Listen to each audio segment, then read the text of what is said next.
Programa Casa Decor. Oferecimento Andaimes Modular, Laertes Tecnologia em Segurança, IG Piscinas e Deux Esquadrias em Alumínio.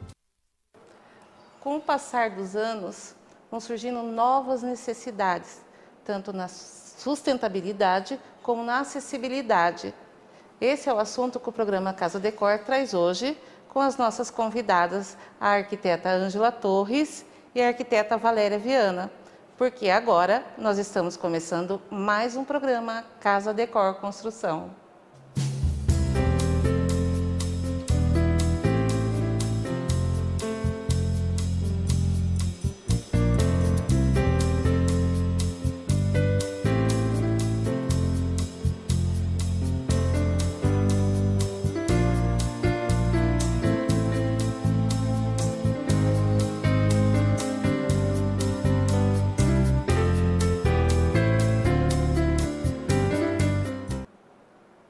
No nosso programa de hoje, é uma satisfação estar recebendo, duas arquitetas, amigas e profissionais de peso no programa. Mas antes de a gente começar a nossa entrevista falando de sustentabilidade e acessibilidade, vamos lembrar lá do sorteio da espreguiçadeira? A espreguiçadeira lá da IG Piscinas, que cedeu gentilmente para o programa Casa Decor.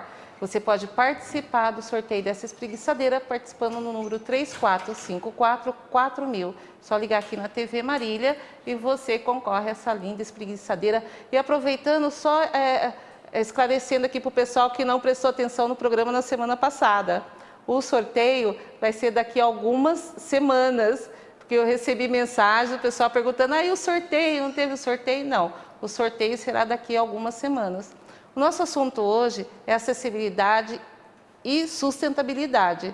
Inclusive, dois assuntos que eu gosto muito de falar. Então, nosso telefone também já está aberto. Se alguém quiser fazer alguma pergunta para as nossas convidadas de hoje sobre o assunto que a gente vai abordar aqui com a Ângela e com a Valéria. Que eu tenho uma felicidade muito grande de estar aqui com vocês, que a gente já tem alguma história juntos já há algum tempo, né, Ângela? Vou começar aqui pela Ângela. Sim. Já tivemos vários trabalhos juntos, já com participou certeza. do Casa Decor, do programa, na outra etapa. E você veio falar de um assunto que hoje as pessoas parecem que estão se antenando mais, que é a sustentabilidade, né, Ângela? E até a minha primeira pergunta, quando se fala em sustentabilidade, fala assim em economia, né? E Sim. quais os tipos de economia a gente se atenta na sustentabilidade, Ângela? Então, hoje a sustentabilidade é uma palavra de ordem, né? Hoje, numa obra, para conseguirmos ser sustentável, é preciso ter uma parceria muito grande também com os profissionais que estão trabalhando na obra. Começando desde do assistente, do pedreiro, do construtor e toda a equipe que trabalha junto com o profissional, no caso com o arquiteto, dentro de uma obra. Infelizmente, ainda hoje, nós não conseguimos ter todo o fator de sustentabilidade numa obra, porque para se ser sustentável, para se conseguir a sustentabilidade na função do selo, que seria o selo verde, se ser sustentável, ainda são etapas muito complicadas, são etapas que você não consegue, com uma mão de obra simples e sem muito preparo ainda, obter a sustentabilidade. Mas para mim, eu acredito que cada arquiteto pode fazer a sua parte, trabalhar de uma forma diferente para poder alcançar a sustentabilidade, ou seja, economias, sem muito desperdício. Esse é o principal fator para mim, é o desperdício numa obra. E conseguir também, por meio de fiscalização, não? Conseguir com que você faça a sua obra ter mais economia, em todos os sentidos, para mim, a sustentabilidade está gerando um caminho que leva mais para não ter o desperdício de obra. Ou seja, quanto menos caçamba se tiver numa obra, menos desperdício você vai ter. Então, existem inúmeros fatores, né? Mas para mim o principal é isso. Mas hoje, focado na sustentabilidade, nós temos uma série, uma cadeia de fatores que a gente tem que seguir e ainda não conseguimos chegar num denominador comum fora do selo. Então, acho que cada arquiteto tem que fazer a sua parte mesmo, ser sustentável na medida do possível, né? Economizando. Bom, você é uma arquiteta que até pedi para você falar desse assunto pelo conhecimento de causa, e para nós leigos, quando a gente fala de sustentabilidade, a gente vê aproveitamento de água de chuva, mas os aproveitamentos domésticos do que a questão da obra, né? A execução da obra, as fábricas que parece que também estão agora acompanhando esse ritmo também, não está, Ângela? Ah, sim. Hoje, algumas indústrias na parte de revestimentos já se tem uma boa parte de revestimentos que partem para essa linha da sustentabilidade. Ainda nós não podemos contar muito com isso em função do preço, porque é o que eu estava dizendo anteriormente, o que é mais sustentável ainda é mais caro. Então, às vezes, optam por coisas que não levam muito a esse fator da sustentabilidade em função do preço. Mas a gente pode ser sustentável em outros sentidos, né? Como, por exemplo, se você vai escolher um terreno, ver o aclive ou o declive, a posição do sol, um melhor reaproveitamento da luz. Não, você também poder fazer dispositivos que coletem a luz do sol e a água, ou seja, coletar a água da chuva. Então, são inúmeros fatores que levam a você tornar uma obra sustentável. Vou repetir, que não seria no fator de você conseguir o selo verde, né, que a gente tem uma linha de regras a se seguir, mas sim se conseguir ser sustentável com fatores simples, né, evitando, vou reforçar isso, evitando desperdício, evitando o máximo possível o uso de caçambas. Ângela, agora há pouco você falou na questão de mão de obra. Mão de obra é uma dificuldade em qualquer área, não é só na construção. Sim. O que dá para fazer para esses profissionais da construção terem um pouco mais de conhecimento e também ter essa disciplina em colaborar com o meio ambiente nessa questão? Olha, eu acho, para mim, existe sim uma falta de preparo desse tipo de mão de obra. A gente consegue... a maioria dos profissionais dessa área, da parte básica, não dos que têm um nível mais aprimorado, são autodidatas, né? São pessoas que começaram por intermédio do pai, ou por curiosidade, né? Começar a mexer com esse tipo de obra, de mão de obra, né? Mas eu acho que tem que ter interferência também dos meios, como as instituições como o CREA, o CAL, as associações, né, para incentivar esse tipo de preparo. Eu sinto muita falta, por exemplo, no sentido da parte de lidar, por exemplo, com madeira. Madeira é um material na obra muito precioso e a gente vê que as pessoas não têm preparo para isso e jogam muito material fora. Então, eu acho que o que nós teríamos de melhor seria realmente uma preocupação dessas instituições em preparar, em fazer com que essas pessoas tenham um preparo melhor realmente para poder lidar com esse tipo de obra focado na sustentabilidade, né? É o que demora um pouquinho ainda, né? Demora. Demora um pouquinho ainda. Mas se a Valéria também quiser entrar no assunto e falar, porque às vezes, né, a convidada está falando e fica comichando para falar. Você pode entrar no assunto, viu, Valéria? E abordar também, porque eu sei, a gente fala assim, que a Ângela, né, gosta de falar de sustentabilidade, você de acessibilidade, mas vocês atuam em todas essas áreas em conjunto. É mais por causa do conhecimento, né, de vocês. E a acessibilidade também é muito forte na sustentabilidade, né? Porque ser sustentável não é só saber economizar, é também facilitar a vida do ser humano. E a acessibilidade, ela está totalmente ligada a isso, né?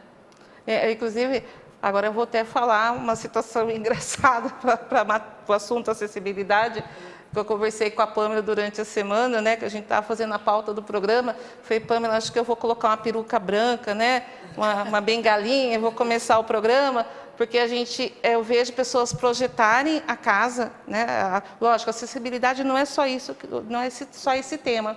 Projeta a casa, mas ela não vê daqui 30 anos, 20 anos.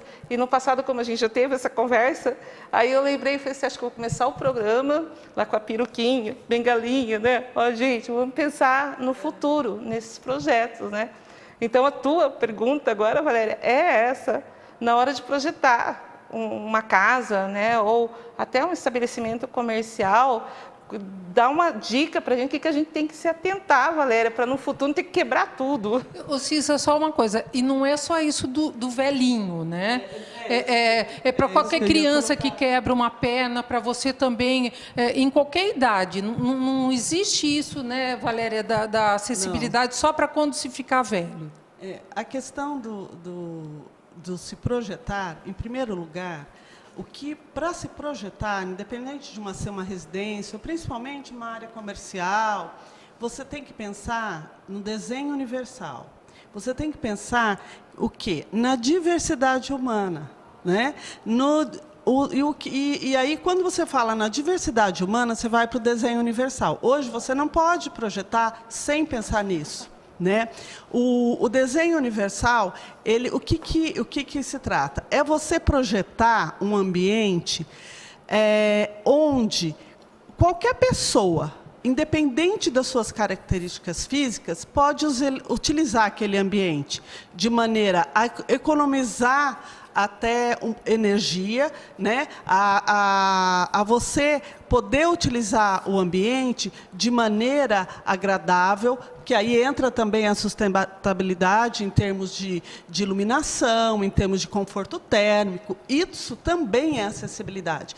Então, hoje, o que nós temos que pensar? Nós temos que pensar na diversidade humana. Então, não é você falar assim, eu vou só adaptar pensando no deficiente. Ou no idoso. Você tem que pensar em todo mundo. Você tem que pensar na criança, na mulher grávida, no idoso, no deficiente, né? E você tem que pensar que você vai envelhecer. Então, quando você vai projetar a sua casa, você tem que pensar também no futuro, né? E nas adaptações que você tem que fazer.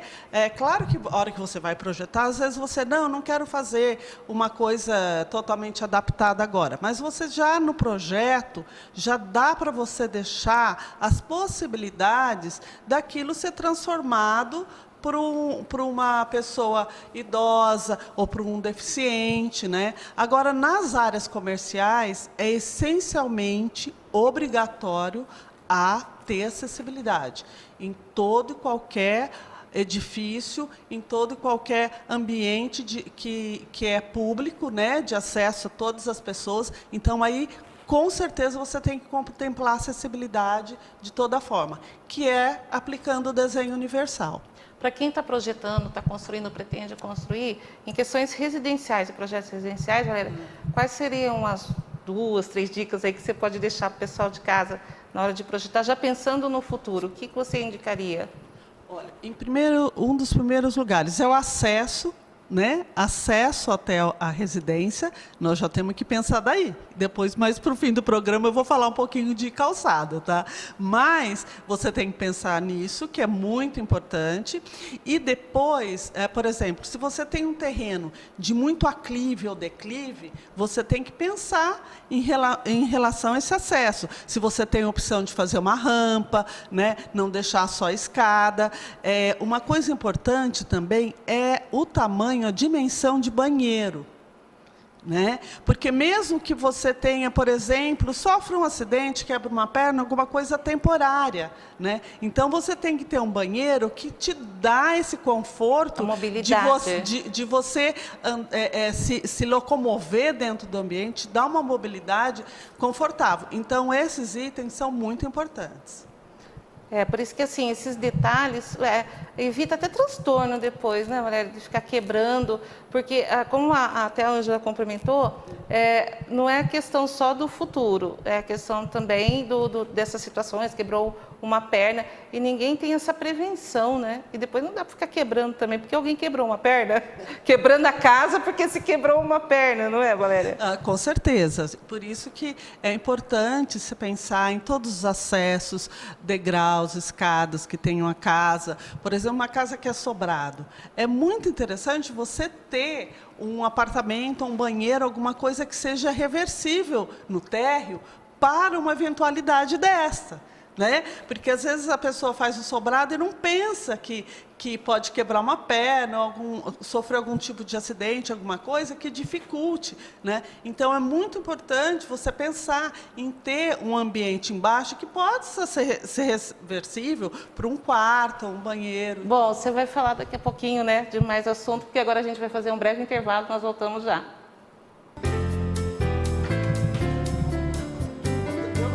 Se eu olho para lá, eu me perco, eu não consigo ver o Agora já vai dar as fotos.